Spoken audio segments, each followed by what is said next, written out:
Alors, monsieur Zermi, pouvez-vous vous présenter brièvement? Qui êtes-vous? Ah bon, ben, je suis monsieur Zermi, Z-E-R-M-I, d'origine russe. Mais l'administration en France a marqué Zermi au lieu de Zermi. Et puis,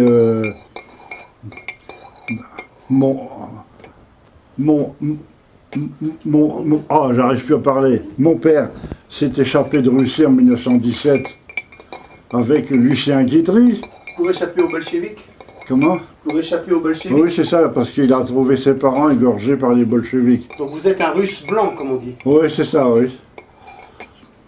Puis ça fait qu'arrivé en France, eh ben, il a été malade, il a été à l'hôpital, et puis l'infirmière qui le soignait, c'est devenu ma mère. Ah, d'accord. Et vous avez un métier qui n'est Alors, pas connu en France? Non. Sur les cheveux. Qu'est-ce que c'est? Ah oui, c'est-à-dire que comme mon père était coiffeur pour dames, arrivé à un certain moment, il avait décidé que j'étais pas capable de faire des grandes études, donc il m'a employé dans son salon de coiffure. Après, j'ai été faire un stage à Darmstadt en Allemagne, où ma marraine, elle m'a payé mes études. Et puis, j'ai passé mon doctorat en biologie. Donc vous avez un diplôme de... Oui, j'ai un diplôme de docteur en biologie. Mais c'est pas reconnu en France. Hein. Ah bon? Alors, à la fois après, je me suis mis à...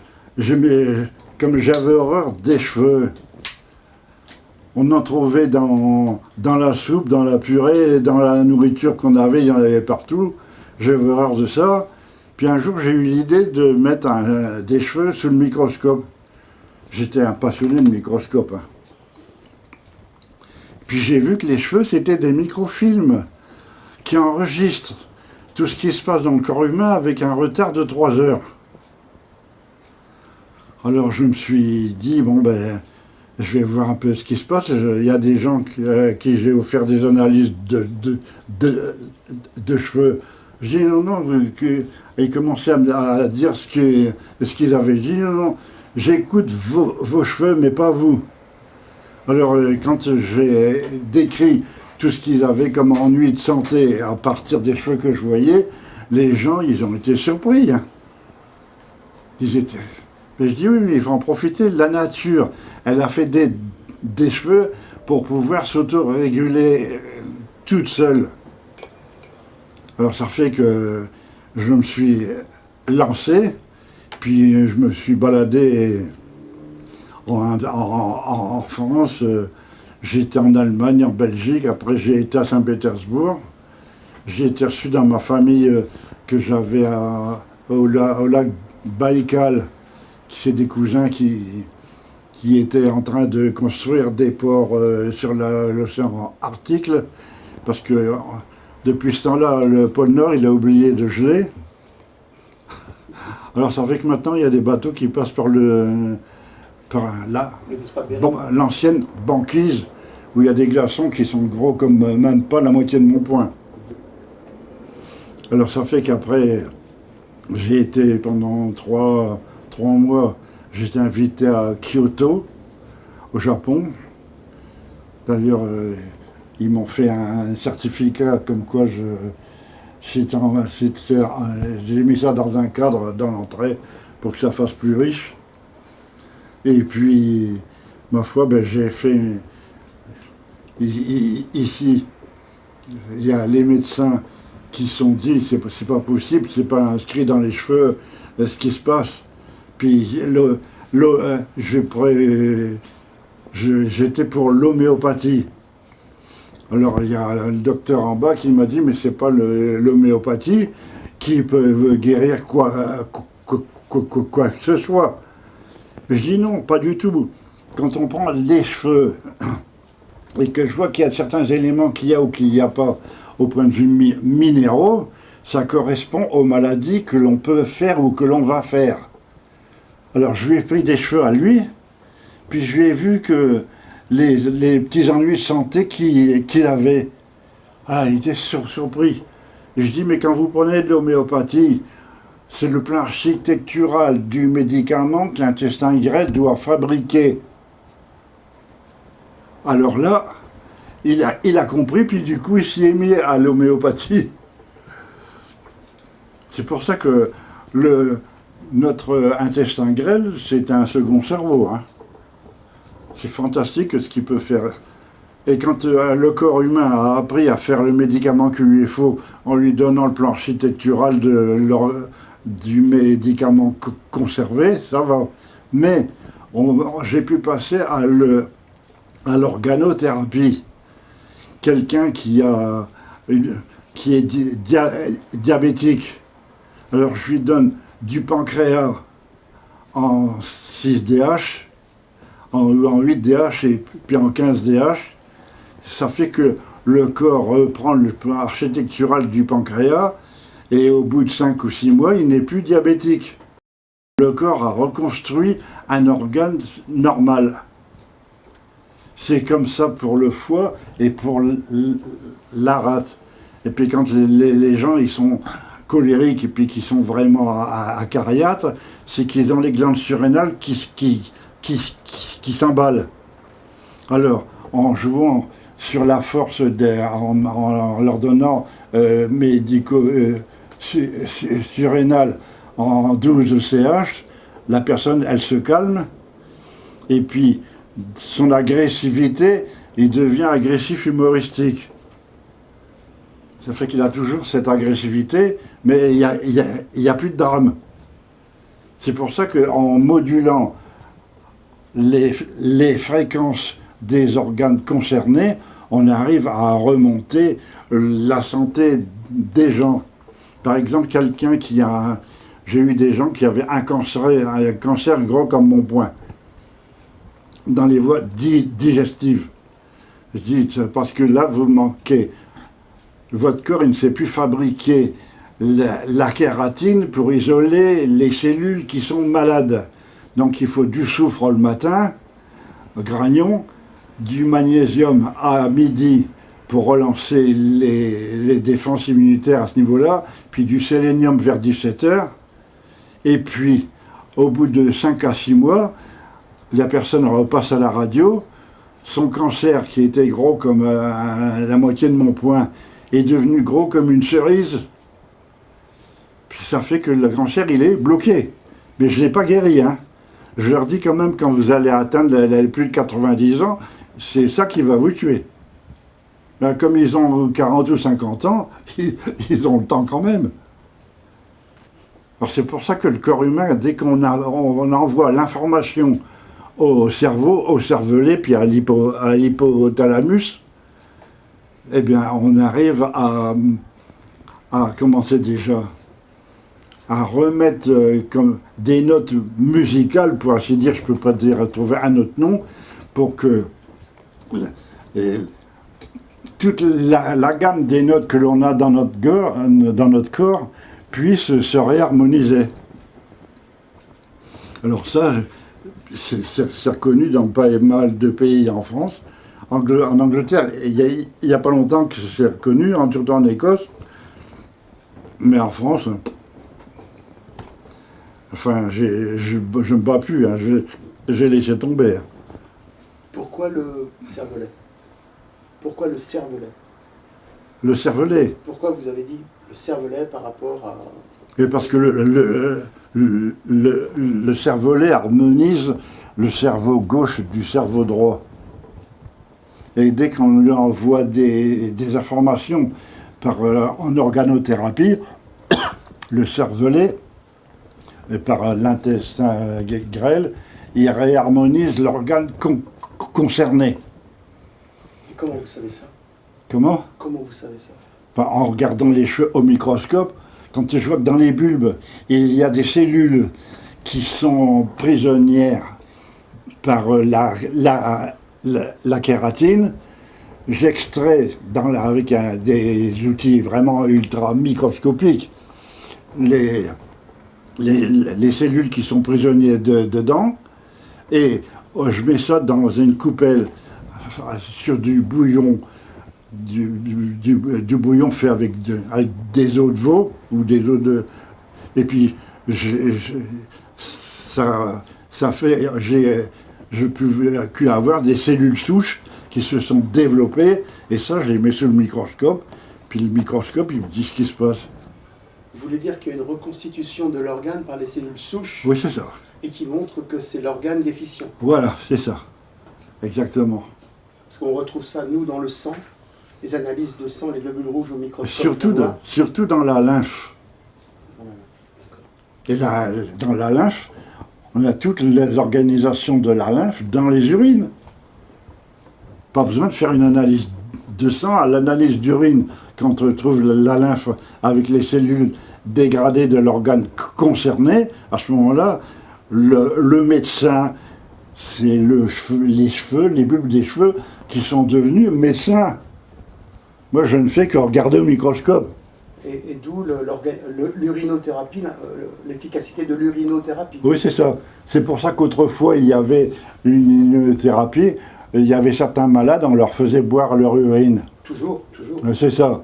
Mais je dis à ce moment-là, il ne faut pas boire l'urine, il faut en mettre dans la bouche, et garder 2-3 minutes, et puis recracher. Les informations, ils sont passées par les muqueuses buccales. Voilà, le sublingual, comme on dit. Voilà, c'est ça. D'accord, oui, très bien. Alors c'est tout un horizon qui s'est découvert pour moi. Alors là, j'étais content, je dis, sur Terre, j'aurais pas été inutile. Ah oui. Et vous avez trouvé tout seul, finalement, au microscope avec les cheveux. Oui, c'est ça. Ça. Mais j'ai quand même été aidé par Jean Rostand, quelqu'un de la famille d'Edmond Rostand qui habitait à La Rochelle. Et puis, quand j'ai été passer mon doctorat à Darmstadt en Allemagne, il y avait des chercheurs qui m'ont drôlement aidé. Hein. J'étais pas tout seul, mais on était, pour ainsi dire, tous à la limite de un espèce de trouvaille qui nous a donné un espèce de vertige, en même temps que... La trouvaille, c'était? Comment? Quelle trouvaille? Que l'on pouvait lire ce qui se passait dans nos organes à partir des bulbes, à l'intérieur des bulbes des cheveux. Voilà, on va en parler après, pour détailler, bien que vous ayez fait un livre très éloquent dessus. Ouais. Et on est dans lesquelles périodes, quelles années nous sommes? Toutes ces découvertes pour vous? Oh ben là, j'ai 90 ans, et j'avais entre... Je me rappelle plus bien, j'avais autour de 50 ans. Il y a 40 ans, quoi. Oui, c'est ça, il y a 40 ans. Donc, on est dans les années 70. Oui, c'est ça, oui. 70, d'accord. Mais j'ai été obligé de commencer déjà de me maintenir parce que j'étais devenu un peu fou du microscope et puis j'ai passé des années dessus, puis mes yeux n'ont pris un coup. Hein. Ah mince. Maintenant, je vois plus assez clair pour faire voir au microscope. Mince. D'accord. Puis avec tout ce qui se passe dans le monde en ce moment, je suis content d'avoir mon âge. Hein. Joker. Oh. Joker. Oui, alors. D'accord. D'accord. Alors, cette technique de bulbologie n'a pas été très connue, en France en tout cas. Si, par la police. La police, elle s'en sert pour savoir si les gens, ils se droguent ou pas. Oui, parce qu'il est connu qu'on peut avoir des analyses de métaux lourds dans les cheveux. Aussi, oui. Aussi. Voilà. Aussi, et ça, oui. c'est basique, c'est simple. Oui, c'est ça. Par rapport Ça à ce que vous commençait faites. par ça. Ça commence par ça. Puis après, les exudats sudoripares qu'il y a autour des cheveux donnent les informations sur le travail glandulaire. Vous pouvez nous développer un petit peu? L'exudat sudoripare? Oui, la transpiration, quand elle devient trop acide, parce que la personne n'a pas pris assez d'eau entre les repas, il faut boire très souvent, très peu à la fois. Alors cette transpiration qui devient trop acide, qui s'accumule dans un cuir chevelu, qui ne remue pas assez, la circulation du sang ne fait pas bien. Alors, ça détruit les pigments et les cheveux deviennent blancs. D'accord. Alors c'est pour ça que, même quand je prends des cheveux blancs, que je prenais, puis que je fais des analyses avec, je les prends là où il y en a encore quelques cheveux noir ou blond pour voir ce qui se passe. Mais les cheveux entièrement blancs, j'ai pas beaucoup de résultats. Mais autour des oreilles, il y a toujours des cheveux gris ou des cheveux noirs qui poussent. Pourquoi est-ce que les hommes ont plus de cheveux qui poussent sur les côtés à la fin qu'au-dessus? Pourquoi on se dégarnit dessus plus, nous les hommes? Parce qu'il y a une question de tension du système nerveux qui fait que le cuir chevelu, il se bloque sur le crâne et le sang, il circule pas bien. Parce que nous, on n'a pas une épuration tous les mois comme les femmes. Donc les toxines, ils s'accumulent. Une femme, elle n'a pas ça parce qu'elle a son système immunitaire et son système draineur qui est meilleur que ceux des hommes. Par les règles, vous voulez dire? Oui, c'est ça, oui. Les règles, d'accord. Bon, ok, je comprends. C'est pour ça que les hommes sont déréglés, mais les femmes sont réglées. Qui dites-vous? Et pourquoi est-ce qu'on en a plus qui poussent sur les côtés comme des fous, là, vous savez, comme des... Parce que quand on dort, on tourne sa tête. Et puis, quelquefois, on ne soulève pas sa tête. Alors, la peau, elle remue sur l'oreiller. D'accord, c'est une question de mouvement. Oui, c'est une question de mouvement, c'est une forme de gymnastique que l'on fait inconsciemment. D'accord. Je crois que ça va intéresser beaucoup de monde. Ah bon? Et comment est-ce que les femmes peuvent, juste c'est une petite parenthèse par rapport à la profondeur de votre discours, mais comment est-ce qu'on peut dire aux femmes pour améliorer leur chevelure peut-être, ou voire aux hommes? Est-ce qu'il y a des trucs? Il faut qu'elles... Il faut leur demander s'ils peuvent faire la sieste tous les jours pendant une demi-heure, en se massant le cuir chevelu, en étant allongé, et la nuit, avant de s'endormir, qu'elles remuent leur cuir chevelu. À ce moment-là, la circulation du sang se fait mieux. Puis la répartition des toxines est plus facile à extirper par la voie cutanée. À ce sujet-là, on a connu, et c'est pour ça que nous sommes là, la technique du rasage, de la coupe des cheveux avec un rasoir. Oui. Et moi, j'ai trouvé ça très efficace. Qu'en pensez-vous? Alors, si le rasoir coupe bien, ça ne marche pas. Mais si le rasoir coupe mal, il donne des vibrations qui montent jusqu'au cuir chevelu. Et après ça les vibrations réveillent les cellules productrices du cheveu, et puis ils se mettent à... Mais à la fin, c'est un coupe de cheveux, c'est un peu douloureux. Mais c'est là où on a le plus d'informations. Il faudra le dire à notre coiffeuse préférée qui travaille sur nous. Ouais, et pourquoi est-ce que l'on perd nos cheveux?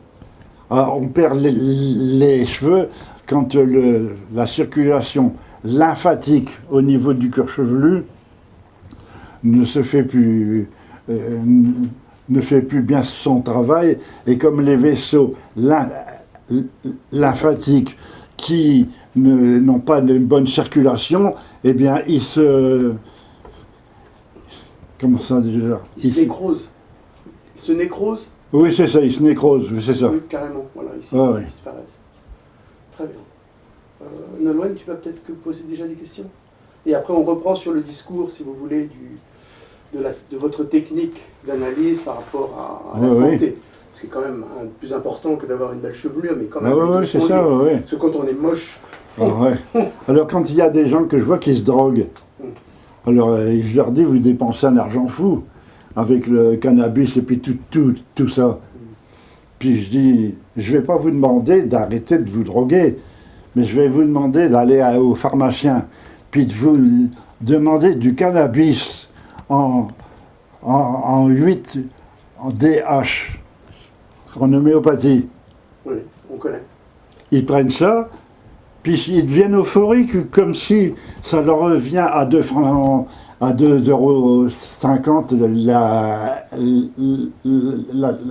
la boîte, au lieu de 50 ou 60 euros. Oui, rien du tout. Et puis ils ont le même résultat, euphoriquement. Comment vous l'expliquez?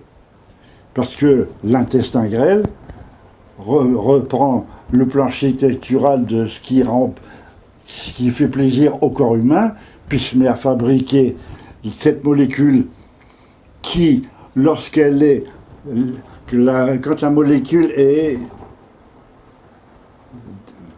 d'extrogir tourne à droite, c'est un poison, mais le corps humain qui prend la même forme, et il est fait l'évogir, et l'évogir, c'est pas un poison.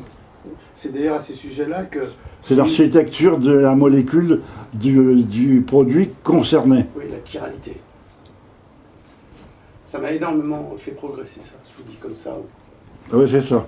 Oui. Ça m'a ouvert Alors, c'est pour ça que les gens qui droguent avec ça, je leur dis, mais vous demandez au pharmacien la même chose en tel et tel DH en homéopathie. Ça fait le même effet.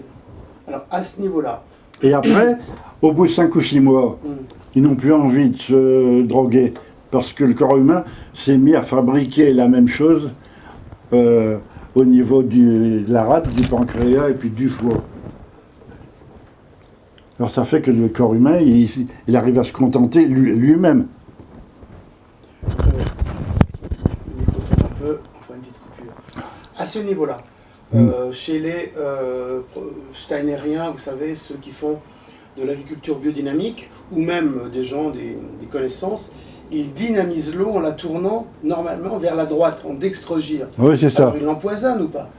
Ça fait uriner. Ça fait ah d'accord. Ça fait uriner. Mais il faut que ce soit de l'eau, il ne faut pas qu'il y ait du chlore dedans. Il faut que ce soit de l'eau en bouteille, là, de l'eau de source. Et s'il y a du chlore? Dans l'eau du robinet, il y a du chlore. Oui, mais pourquoi il ne faut pas qu'il y en ait? Parce qu'à ce moment-là, cette eau-là, elle devient comme un poison. Que quand je fais du café, je prends l'eau de source, mais je ne prends pas l'eau du robinet. D'accord, mais c'est le fait de la dynamiser avec du chlore ou le fait qu'il y ait simplement du chlore? C'est parce qu'il y a du chlore. D'accord. Alors en été, il y a 2 fois plus de chlore qu'en hiver. Mais du fait que l'eau du robinet, c'est bon pour la toilette et faire la lessive, mais pas pour boire. Très bien. Est-ce que vous avez déjà essayé de récolter des informations dans des bulbes de poils et non de cheveux? Oui, j'ai essayé, mais c'est plus difficile à manipuler parce qu'il faut mettre sur une lamelle en verre, on met une goutte de glycérine. Et après, on met les bulbes des cheveux ou les poils dedans, on remet une lamelle en cristal et on met sur le microscope. Mais comme les bulbes des poils sont 20 fois plus petits que les bulbes des cheveux, on se donne une difficulté qu'on n'a pas besoin, quoi. Pourtant, on croirait que c'est l'inverse, puisque les bulbes des poils, il y en a plein qui sont bien épais. Oui. Plus on les rase, plus ça s'épaissit. Non, ça s'épaissit pas.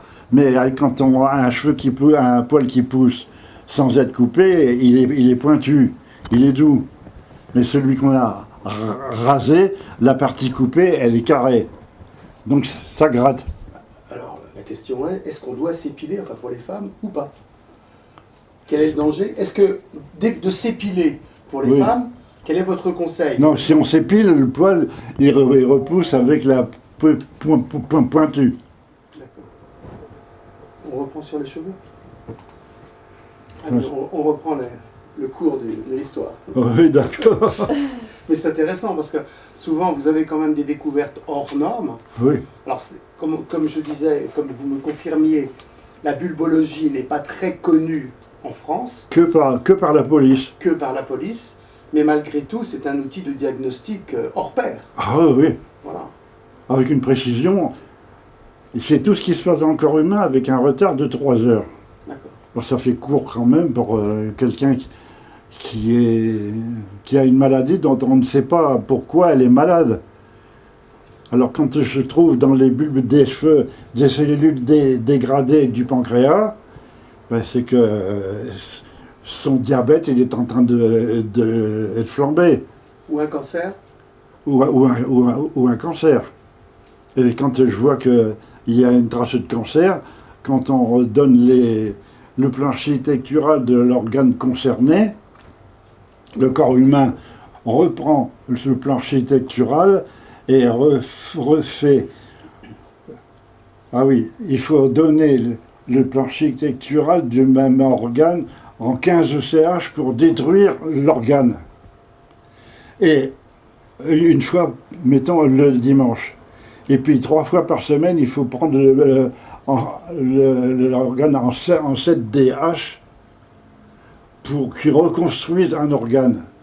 Alors ça fait que j'ai eu des gens qui disaient ben, il va falloir changer le pancréas ou changer la rate ou le foie. Ah, je ne vais pas me faire opérer. Je dis non, il faut que le corps il s'opère lui-même. Alors je leur donne le système, puis quand ils repassent à la radio 4 à 5 mois après, le docteur dit on a dû se tromper, non, votre organe il est bien, il est bien. Et vous n'avez pas de, Il s'était de retapé. photos, vous n'avez pas de documents sur ces Mmh. guérisons. Oui. C'est drôle parce qu'on était venu en Suisse avec mon ex-femme, Mmh. Janine, pour interviewer quelqu'un de votre envergure qui s'appelait Oh. Elmiger. Le docteur Elmiger, qui travaillait justement sur l'homéopathie. Ah Il oui. était à Lausanne. Ah oui, l'homéopathie, quand j'expliquais au docteur en bas que c'est le plan architectural du médicament que l'intestin grêle doit fabriquer, là, il a compris. Et Lui qui n'y croyait pas, maintenant, il pratique pour certaines personnes. et vous n'avez rien publié de précis. Bon, ce que vous nous dites, c'est précis, mais ce n'est qu'une vidéo. Vous n'avez rien publié de précis par rapport à la technique que... J'ai écrit pas mal de choses. Une fois, j'ai été cambriolé. Alors, tout à l'heure, on parlait de calvitie et je voulais revenir sur le sujet parce que j'avais une question qui était pourquoi, justement, quand les hommes ils perdent les cheveux, en général, il y a des poils qui poussent. C'est une compensation ou ça a rien Non, à c'est parce voir que le corps humain est obligé de rejeter pas mal de ces poisons qui sont trop gros pour passer par les reins. C'est passé entouré de kératine. Et puis, comme la circulation du sang se fait moins bien là, eh ben, il y a des poils qui poussent partout pour évacuer les toxines qui pourraient le gêner. Donc les poils sont nos amis. Lorsqu'on n'arrive pas à évacuer normalement les déchets. Oui, c'est ça, oui. Et souvent, c'est des gens qui ont des faiblesses au niveau rénal. C'est des gens qui ne boivent pas assez entre les repas. On doit boire entre les repas la valeur de 3/4 de litre par 24 heures, bu en 20 fois. Et ça, moi, j'y pense, je le fais. Mais c'est pour ça que je me suis mis dans la tête qu'il faut mourir jeune le plus vieux possible. Et comment vous expliquez une chute anormale de cheveux Ah, c'est quand il y a eu une émotion ou un drame dans une famille. Ou alors un amour contrarié. Ou une personne, un homme qui perd ses cheveux du jour au lendemain, il s'est aperçu que sa femme était en train de le quitter. Son corps, il a mal réagi. Alors, Et est-ce que vous pouvez nous parler des cheveux qui blanchissent? les cheveux blanchis, c'est quand le corps humain n'est plus capable de rentourer de kératine les bactéries qui sont mortes ou à moitié mortes pour les évacuer. Et quand on a des cheveux blancs, parfois, c'est pas plus mal, c'est un couronnement. Mais ça peut aussi être lié à une émotion, puisque des fois, une personne elle peut perdre la couleur de ses cheveux du jour au lendemain. Ah oui, ça c'est quand c'est quand en une nuit, le pH 7,7 de notre transpiration, c'est l'acido basique, monte à entre 4 et 5 acides. Alors c'est tellement acide que les cheveux deviennent blancs en une nuit. Parce qu'il a transpiré, puis les cheveux, ils sont... Et quand ça arrive ça, les cheveux, ils sont collés sur le cuir chevelu, tout gras, tout mouillé, quoi. Pourquoi il se recolore pas? Et pourquoi il ne se recolore pas derrière une fois que le stress est passé ou que l'acidité redescend? J'ai l'impression que le corps, quand il a tiré les rideaux sur quelque chose, comme c'est pas vital, il ne le refait pas, quoi. Et est-ce que vous pensez que si on redonnait de l'organothérapie, par exemple du cheveu, il pourrait retrouver sa couleur? Ben, il y a en ce moment des recherches qui sont faites par certains laboratoires qui permettent aux chauves d'avoir les cheveux qui repoussent. Mais comme les cheveux repoussent tout fin comme des cheveux de nouveau-né, les humains, ils n'ont pas la patience. Alors un traitement qui doit durer, mettons, une dizaine de mois, ben, ils arrêtent avant. Et que pensez-vous des implants capillaires? Enfin, les implants, vous savez, les implants, quand on replante des cheveux. Ah oui, ça c'est parce que le plancher textural des cheveux qui sont sur la nuque sont plus longs que ceux qui sont devant ou en haut. Mais est-ce que le cheveu reprend la même fonction de nettoyeur, de purge? Oui, quand il y a des greffes, oui. Parce que c'est la peau qui prend la même fonction. C'est pas le cheveu par lui-même, le cheveu, c'est l'émonctoire. Y a-t-il des périodes où c'est préférable de se couper les cheveux? Les cheveux changent de vitesse de pouce quand il fait chaud ou où il fait froid. Plus il fait froid, la barbe elle est longue à pousser, les cheveux aussi. Et quand il fait chaud, la barbe elle pousse plus vite et les cheveux poussent plus vite. Et donc, est-ce que pour éviter des chutes de cheveux, lorsqu'on se lave les cheveux, il est bon de finir par de l'eau froide et pas de l'eau... Quand on se lave les cheveux, on masse bien le cuir chevelu, puis qu'on le décolle bien, les cheveux ont tendance à tenir le coup plus longtemps. Parce que l'irrigation lymphatique se fait beaucoup mieux. Parce que la lymphe qui ne peut pas passer sur un cuir chevelu qui est collé au crâne, il n'y a pas la place. Donc, ça ne change rien d'utiliser de l'eau brûlante pour se laver ou de finir... Non, ce qu'il faut, c'est bien se masser le cuir chevelu, puis le remuer Ok. le plus possible. Dans votre livre, vous parlez des objets dans le corps qui doivent être expulsés par le système immunitaire, qui apparemment sont entourés d'un film de kératine pour faire comme un tapis roulant. Voilà, c'est ça, oui. Et quand les glandes cutanées sont trop petites pour évacuer ça, ben ça fait des abcès. Ça fait des gros boutons, puis les toxines, ils partent comme ça. Ma question est le rapport avec à la fois les organes implantés qui sont des corps étrangers, voire des vis, vous savez, des morceaux de matériel orthopédique. Quelle est la réaction du corps à ce niveau-là? Quand on implante des organes d'un personnage à un autre, le corps humain, avant de détruire l'organe qu'on lui a mis, il a photocopié, il copie la même chose. Et donc un organe qui fonctionne plus bien, c'est qu'un organe dont les cellules se sont reproduites en ayant perdu le but et le plan architectural d'origine. Quand on greffe, mettons, un foie à quelqu'un, ça prend bien, mais au bout de 5 à 6 mois, le foie greffé, il a disparu, puis un foie nouveau s'est fait. Ah bon, d'accord. Par rapport au stent, parce que j'ai un ami qui se fait poser un stent, donc c'est un corps étranger. Est-ce qu'il va être rejeté par le mécanisme de la kératine tapis roulant, ou il y a autre chose? Si vous savez répondre, bien sûr, c'est pas... Ça, c'est fort possible, mais comme je connais pas tout, hélas, je voudrais bien savoir. D'accord, c'était pour voir si on pouvait améliorer la tolérance de quelque chose d'étranger avec un de vos systèmes.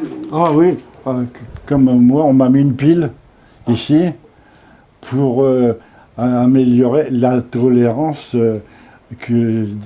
on m'a mis une espèce de corps étranger, c'était du tissu de cœur d'un agneau qu'on m'a mis là, puis le corps il a remplacé, mais la pile j'ai toujours, on me l'a pas retirée.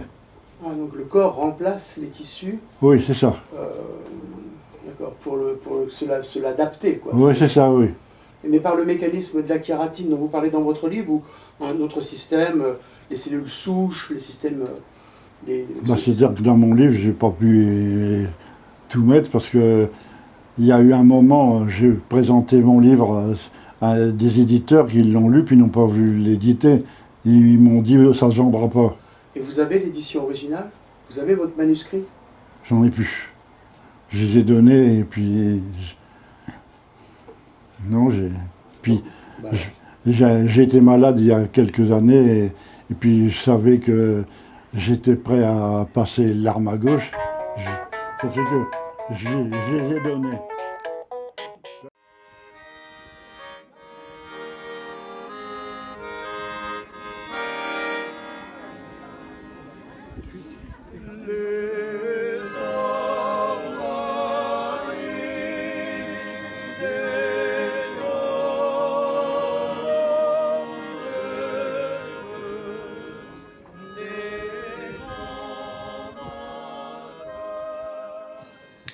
Eh bien, chers amis, j'espère que cette interview inédite ou inédite de Robert Zerny vous aura passionné autant que nous et apporté beaucoup de choses nouvelles qui sont restées, de mon point de vue, de notre point de vue, trop sous silence. Voilà, le but de Selena, c'est d'apporter notre contribution à une petite part de vérité. Voilà, donc nous avons fait 2000 km puisque nous sommes allés près de la Suisse et jamais, au grand jamais, j'ai constaté les forces noires se déchaîner contre nous. Mais jamais.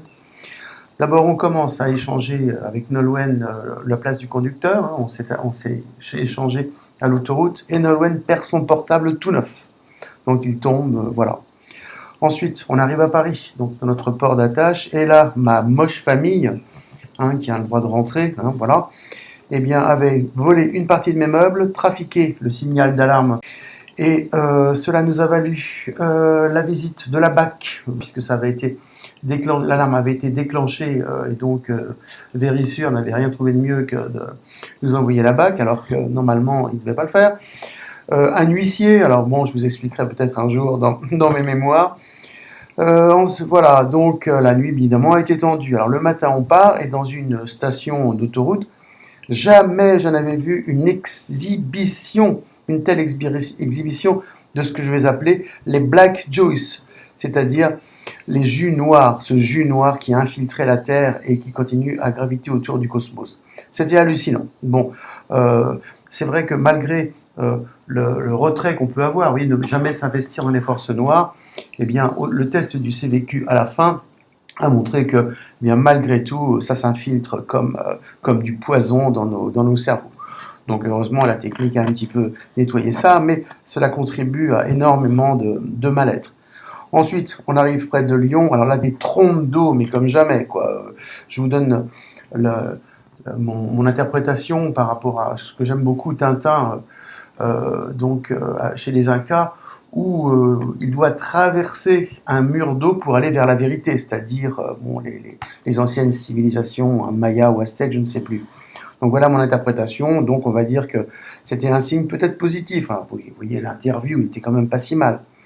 Ensuite, bon, on se fixe au GPS. Alors jamais se fixer au GPS, retrouver la bonne vieille carte, alors qu'il nous fait faire 50 km de plus et traverser la Suisse par en dessous. Et donc, quand vous rentrez en Suisse, vous avez un douanier qui vous dit il faut payer 50 € de taxes pour l'autoroute. Alors je lui dis non mais on va faire juste 2 km, on ressort juste pour aller en France.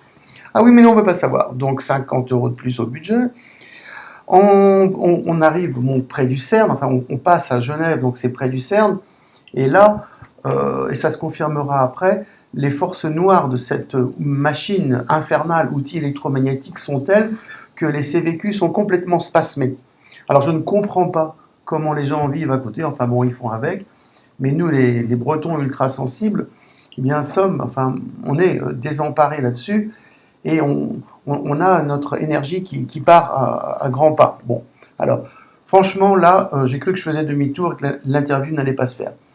Grand bien m'a pris de me ressaisir et que le lendemain, j'aille voir Robert Zerny, hein, c'est moi qui suis derrière, qui pose des questions, parce que franchement, je crois que si vous suivez cette façon de voir la vie et la santé, je voulais dire, eh bien, je pense que c'est vraiment fantastique. Enfin, c'est mon point de vue, c'est ce qui m'a fait faire un bon quantique, surtout avec le lévogir d'extrogir, hein, j'insiste un peu, mais c'est vraiment extraordinaire. Alors on arrive sur place,